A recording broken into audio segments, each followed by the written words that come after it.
All right, number 13. In triangle ABC, we have the measurements of angle A, angle B, and angle C. It says determine the longest and the shortest sides of triangle ABC.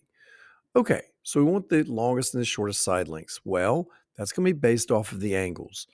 Whatever angle is the largest, the side across from that angle will be the longest side.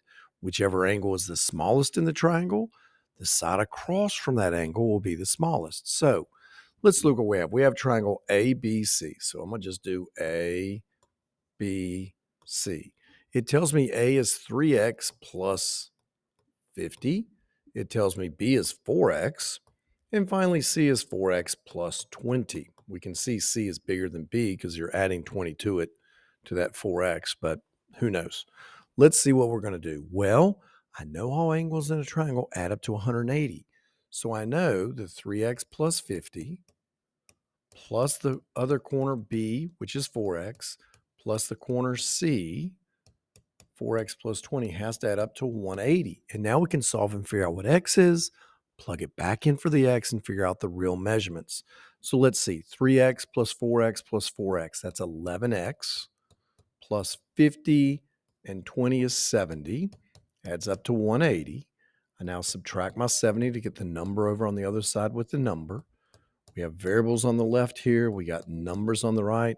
Now when we divide by 11, we're going to get a perfect 10. X is 10. So let's plug 10 back in. So 4, let's go to B. 4 times 10, what's 4 times 10? That's going to be a 40. Let's go up here to A. 3 times a 10 is 30 plus 50. That's going to make an 80. 4 times 10 is 40 plus 20. This corner is going to be a 60. And notice it's 60, 40, and 80 all add up to 180, as they should. We now have the longest leg is going to be across from the biggest angle. Here's the biggest angle. Across from it is BC. So line segment BC is the longest leg in the triangle.